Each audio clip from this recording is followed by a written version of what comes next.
வணக்கங்க. 5 கட்ட தேர்தல்கள் நடந்து முடிஞ்சிருக்கு. இதில் பாஜக செல்வாக்கை இழந்துட்டு வருது அப்படின்னு பெரும்பான்மையாக சொல்லப்படுது.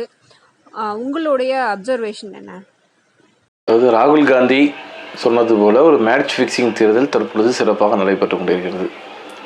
மேட்ச் ஃபிக்ஸிங் தேர்தல் எங்கிருந்து தொடங்கியிருக்கு அப்படின்னு பார்த்தோன்னா, தமிழ்நாட்டில் 72% தேர்தல் நடைபெற்றதாக தேர்தல் வாக்குப்பதிவு நடைபெற்ற அன்றைய தினம் இரவு தமிழ்நாடு தேர்தல் ஆணையம் அறிவித்தது. அதற்கு பிறகு அடுத்த நாள் ஒரு மதிய வாக்கில் 69% தேர்தல் வாக்குப்பதிவு நடைபெற்றதாக அறிவித்தது. அதற்கு பிறகு சுமார் 11-12 நாட்கள் கழித்து 66% தேர்தல் வாக்குப்பதிவு நடைபெற்றதாக அறிவித்தது. இது ஏறக்குறைய 6% தேர்தல் வாக்குப்பதிவு என்பது வேறுபாடு இருக்கிறது. இப்போ நம்ம என்ன கேட்கணும்னா, டிஜிட்டல் இந்தியா, ஒன் இந்தியான்னு எவ்வளவோ பேசிகிட்டு இருக்காங்க. ஒரு தேர்தல் வாக்குப்பதிவை அன்றைய தினம் இரவு ஒன்று, அடுத்த நாள் ஒன்று, 11 நாள் கழித்து ஒன்று என்று இந்த வேறுபாடு வருவதற்கான காரணம் என்ன? அப்போ இதுவே ஏதோ ஒரு மோசடி செய்கிறார்கள் என்பது கண்கூடாக தெரிகிறது. இரண்டாவது, இந்த தேர்தல் என்பது அறிவிக்கப்பட்ட தினம் முதல் சுமார் 70 நாட்களுக்கு மேலாக தேர்தல் நடைபெறுகிறது. இந்த டியூரேஷன், இந்த காலகம் என்பது 1952க்கு பிறகு மிக அதிகமான நாட்கள் ஒரு தேர்தல் நடக்கக்கூடிய ஒரு காலம். இதுவும் மோடி எல்லா ஊர்களிலும் எல்லா வார்டிலையும் போய் பிரச்சாரம் செய்வதற்கு ஏற்ற மாதிரியாக ஒரு தேர்தல் இந்த தேர்தல் காலம் அறிவிக்கப்பட்டது. ஒரே நாடு, ஒரே இந்தியா, ஒரே தேர்தல்னு சொல்கிறாங்க. ஒரே கட்டமாக தேர்தல் நடத்த வக்கில்லாத இவர்கள் 7 கட்டங்களாக தேர்தல் நடத்துகிறார்கள். இப்போ நான் என்ன கேட்குறேன்னா, உத்தரப்பிரதேசத்தில் 80 தொகுதிகள், இதுக்கு ஒரு 3 கட்டமாக நடத்தினா கூட குறைஞ்சபட்ச நியாயம் இருக்குது. ஆனால் 42-43 தொகுதியில் வைத்திருக்கக்கூடிய மேற்கு வங்காளத்துக்கு ஏன் 7 கட்ட தேர்தல்? ஏன்னா மேற்கு வங்காளம் முழுமையும் இவர்கள் கைப்பற்ற வேண்டும், எம்பி எலெக்ஷன் ஜெயிக்கணுங்கிறதுக்காக 4-4, 5-5, 10-10 பிரித்து அவர்கள் தேர்தல் நடத்துகிறார்கள். இதுதான் மேட்ச் ஃபிக்ஸிங் தேர்தல் நம்ம சொல்ல போகிறோம். தேர்தல் அறிவித்த பிறகு கெஜ்ரிவால் கைது செய்யப்படுகிறார். இது மேட்ச் ஃபிக்ஸிங தேர்தல் கிடையாதா? அப்போ இந்த தேர்தலிலே எப்படியும் மோடி ஜெயித்து விட வேண்டும் என்று இருக்கிறார். ஏன் இந்த நிலைக்கு தள்ளப்பட்டார் என்பது முக்கியம். 2009 இப்படி தில்லுமுள்ளு செய்யலை. 2024 ஏன் தில்லுமுள்ளு செய்கிறாங்கன்னா, மோடி அமித்ஷா பாசிச கும்பல் தோற்று கொண்டிருக்கிறது. இப்போ நீங்கள் கேட்டீங்க, மக்கள் ஆதரவு அதிகமாக இருக்கா இல்லையா? மக்களுடைய ஆதரவு மோடி கும்பலுக்கு கிடையாது என்பதால் தான் அவர்கள் மேட்ச் ஃபிக்ஸிங்கில் ஈடுபடுகிறார்கள். இல்லைன்னா மேட்ச் ஃபிக்ஸிங்கில் அவன் ஈடுபட வேண்டிய அவசியம் கிடையாது. செல்லுகின்ற இடமெல்லாம் அவர்களுக்கு எதிர்ப்பு.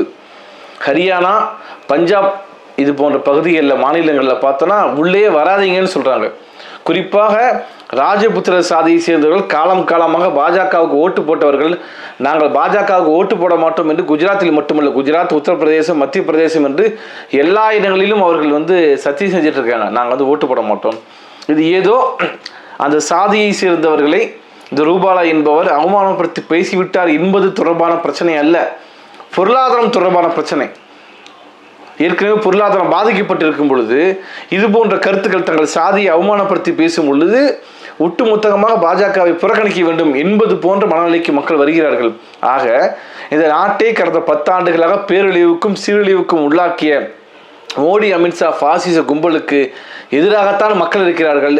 இனி ஒருபோதும் மக்கள் ஆதரவு பிஜேபிக்கு கிடைக்காது என்பதால் தான் அவர்கள் கலவரம் மூலமாகவும் பொய்யை மட்டுமே பேசுவதன் மூலமாகவும் ஒரு மத நல்லிணக்கத்தை, மத வெறுப்பை உருவாக்குவதன் மூலமாகவும், இப்படி தேர்தல் தில்லுமுழுகு மூலமாகவும் ஜெயிக்க முடியும் என்ற ஒரு நிலைக்கு தள்ளப்பட்டிருக்கிறார்கள். இப்போ அரவிந்த் கெஜ்ரிவாலை வெளியிட்டிருக்காங்க. அதுக்கு முன்னாடி கைதான சிபு சோரன் வெளிவிடலை.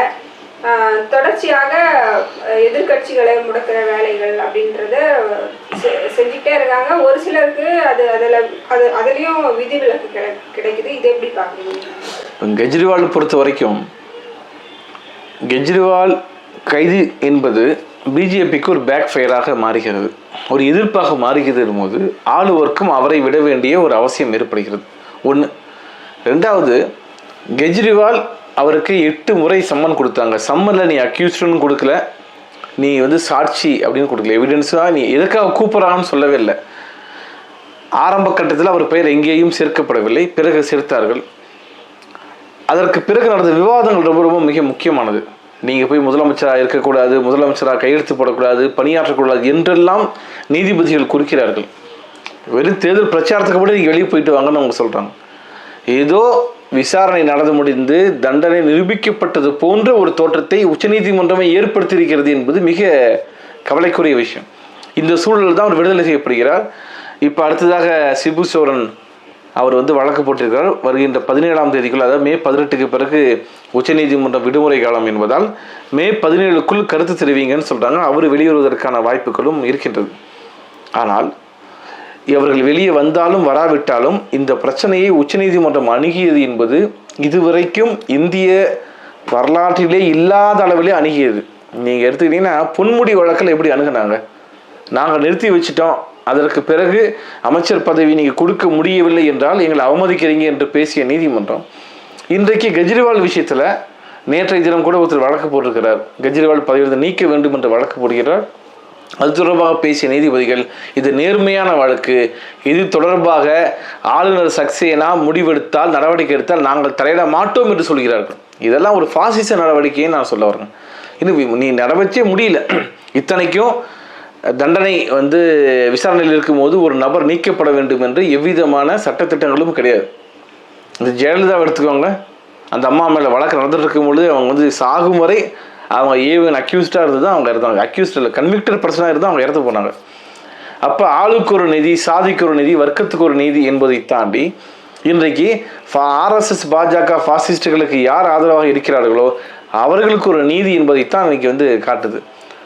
ஆனால் சிபு சோரன் ஆகட்டும், கெஜ்ரிவால் ஆகட்டும், இவர்கள் கைது செய்யப்பட்டது என்பது இவர்கள் இப்படிப்பட்ட தலைவர்களை கைது செய்துதான் தேர்தல் நடத்த முடியும் என்ற சூழலுக்கு இந்த RSS பாஜக, மோடி, அமித்ஷா பாசிச கும்பல் வந்திருக்கிறது என்பது அந்த பாசிச கும்பல் நடவடிக்கையில் மேலும் ஒரு படியாக நாம் பார்க்க வேண்டியது. பாஜக எம்பி பிரிஜ்பூஷன் சிங் மேல மல்யுத்த வீராங்கனைகள் பாலியல் குற்றச்சாட்டுகளை வச்சாங்க.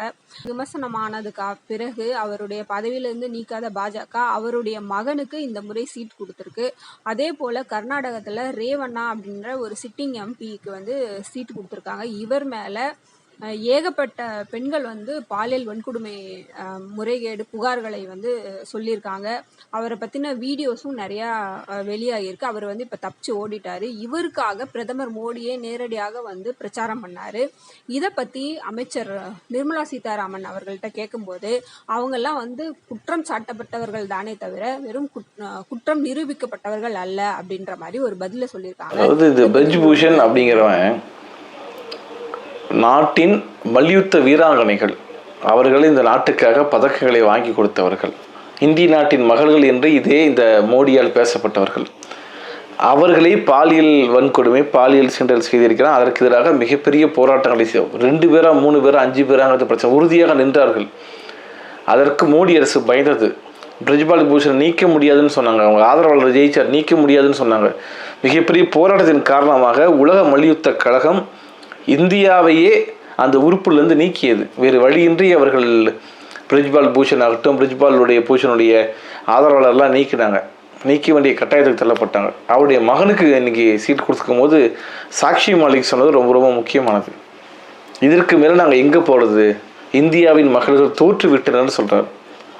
இப்போ நேற்றைய தினம் கூட ஒரு காமெடியான ஒரு விஷயத்தை பார்த்தேன். கங்கைக்கு ஒரு 400 மீட்டரில் புடவை கட்டு விடுறாங்க பிஜேபிக்காரங்க. இது பைத்தியக்காரத்தனமாக மணிப்பூரில் இருக்கிற பெண்களுடைய புடவையை உருவுவதும் இங்கே கங்கைக்கு உருவமற்ற, அதாவது அதுக்கு என்ன சொல்லுவாங்க, பெண்களுடைய புடவையை உருவிட்டு கங்கைக்கு புடவையை கட்டுகின்ற வேலைகள் செய்து கொண்டிருக்கிறார்கள். அது சம்பந்தமாக இந்த பிரிஜ்பால் பூஷன் விஷயமாக நிர்மலா பேசும் பொழுது அவர்கள் மீது குற்றம் சாட்டப்பட்டிருக்கிறது. இன்னும் ஆனால் அவர்கள் குற்றவாளிகள் இல்லைங்கிறாங்களே. இதை ஏன் கருணாநிதிக்கும், இதை ஏன் செந்தில் பாலாஜிக்கும், இதை ஏன் மற்றவர்களுக்கு நீங்கள் பொருத்தவில்லை? அதுதான் மோடி வாஷிங் மிஷின் இருக்குது. அப்போ என்னுடன் இருப்பவர்கள் எப்படிப்பட்ட கேட்டுக்கிட்டவர்கள் பிரச்சனை கிடையாது. இப்போ பிரிஜ்பால் பூஷன் விஷயத்தை பொறுத்த வரைக்கும், இந்த பிரஜ்வல் ரேவண்ணா விஷயத்தை பொறுத்த வரைக்கும் மோடி அதிர்ச்சி ஆவாரா? அதிர்ச்சியாக வாய்ப்பு இல்லை. ஏன்னா மோடி முதலமைச்சராக இருக்கும்பொழுது தான் 2000 முஸ்லீம்களை கொன்று பல நூற்றுக்கணக்கான ஆயிரக்கணக்கான இஸ்லாமிய பெண்களை பாலியல் துன்புறுத்தல், பாலியல் வன்கொடுமை செய்தது மோடியின் தலைமையில் அந்த ஆட்சி நடந்த போது தான் அங்கே கலவரம் திட்டமிட்டு நடத்தப்பட்டது. இதில் மோடிக்கு பங்கிருக்கிறது என்பதை வெளிப்படுத்திய ஐபிஎஸ் அதிகாரிகள் சிறையில் இருக்கிறார்கள், சஞ்சீவ் பட் உள்ளிட்டவர்கள். ஆக இவர்களுக்கு ஒருபோதும் அதை பற்றி கவலை இல்லை. ஆனால் இதோ இவர்கள் மட்டும்தான் இந்த நாட்டை காப்பாற்றுவது போலவும் பெண்களுக்கு ஆதரவு கொடுப்பது போலவும் பேசி கொண்டிருக்கிறார்கள். நமக்கு என்னன்னா, ஏன் நிர்மலா சீதாராமன் போன்றவர்களெல்லாம் அந்த அம்மாவோட ட்வீட் போட்டிருந்தாங்க, எனக்கு வந்து ஜாதி பலம் இல்லை, அதெல்லாம் நான் தேர்தலில் நிற்கலன்னு. அப்படி இல்லை. இந்த அம்மா முகத்தை பார்த்தாலே ஓட்டு போட மாட்டாங்க பிஜேபி. முகத்தை பார்க்கறதுங்கிறது ஒரு நபருடைய முக அமைப்பை கேவலப்படுத்துறதுக்காக சொல்ல வரலைங்க. அங்கே வர்க்க குணாம்சத்தை பற்றி நான் பேசுகிறேன். நாம் ஒரு விஷயத்தை பேசும்போது அவங்க முகத்தை எப்படி சீரியஸாக வச்சுக்கிட்டு பதில் சொல்கிறாங்க என்பது தொடர்பான ஒரு பிரச்சனை. ஆக பிரஜ்பால் பூஷன் நல்லவர் என்பது தான் அந்த அம்மாவோட கருத்து இல்லைங்களா? அப்போ பிரஜ்பால் பூஷன் பாலியல் சீண்டல் செய்ததும் நல்லது என்பது நிர்மலாவுடைய கருத்து.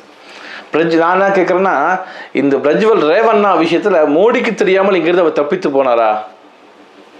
நீங்கள் வந்து எல்லையில், அந்த எல்லையில் நாங்கள் அதை பண்ணோம் இதை பண்ணோம்.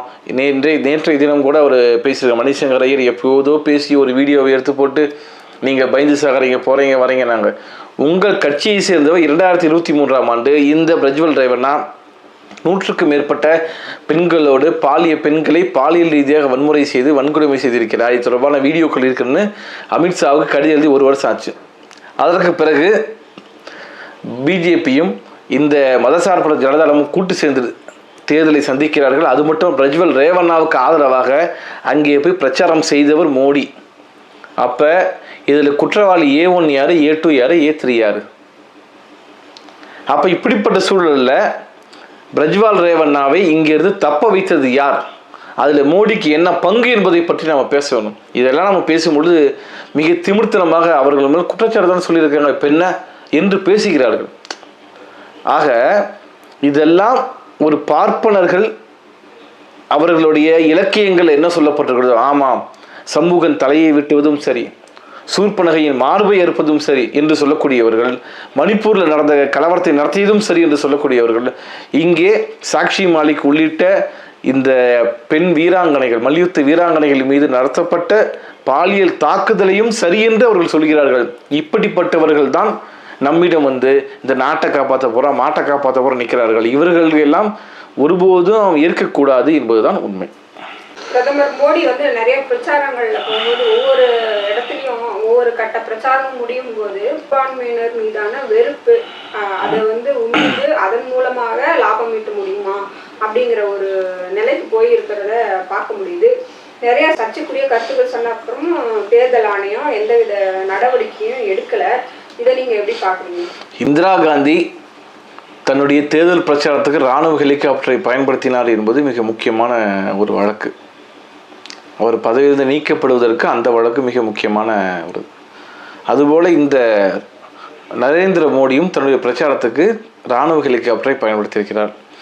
இது தொடர்பாக எதிர்கட்சிகள் புகார் கொடுத்தாங்க. புகார் தூக்கி குப்பத்தொட்டியில் போட்டு மற்ற வேலையை அவங்க பார்க்குறாங்க. ஆனால் ராகுல் காந்தி ஏதாவது ஒரு பிரச்சாரத்தில் பேசினார்னா அவரை பதவி நீக்கம் செய்யக்கூடிய அளவுக்கு எல்லா வேலைகளையும் முன்னெடுத்து செல்லக்கூடிய இந்த தேர்தல் ஆணையம் காங்கிரஸ் கட்சி அறிக்கையில் இல்லாத ஒன்றை பற்றி அவர்கள் பேசி கொண்டிருக்கிறார்கள். காங்கிரஸ் கட்சி அறிக்கையில் 2 மாடு இருந்தால் 1 மாடு எடுத்துக்கோன்னு சொல்லியிருக்கிறாங்க.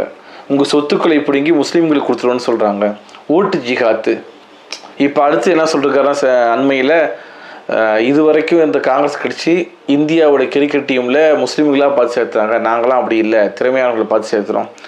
இந்த அளவுக்கு கீழ்த்தரமாக ஒரு நபர் பேச முடியுமா? நாம் உலகத்திலேயே ஆக மிக ஹிட்லரை விட கீழ்த்தரமான ஒரு நபர் நான் தான் என்று இன்னைக்கு பாசிச மோடி தன்னை அறிவித்துக் கொள்கிறார்.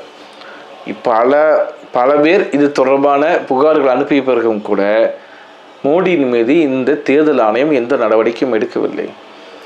ஆக தன்னுடைய வளர்ச்சி திட்டங்களை பற்றி, நான் இந்த நாட்டில் அதை கொண்டு வந்தேன் இதை கொண்டு வந்தேன் என்பதை பற்றி பேசுவதற்கு வக்கும் கிடையாது, துப்பும் கிடையாது. அப்படின்னும் போது இவர்கள் இஸ்லாமியர்கள் மீது கலவரம் ஏற்படுத்தி தான் ஜெயிக்க முடியும் என்பது மட்டுமல்ல, நாங்கள் நாளைக்கு வென்றாலும் சரி தோற்றாலும் சரி இந்த நாட்டு மக்கள் மீது கலவரத்தை ஏற்படுத்துவோம், மிகப்பெரிய கலவரத்தை உருவாக்குவோம் நாட்டில் என்பதை தான் நமக்கு மறைமுகமாக அறிவிக்கிறார்கள். அதற்கு நாம் தயாராக இருக்க வேண்டியது அவசியம்.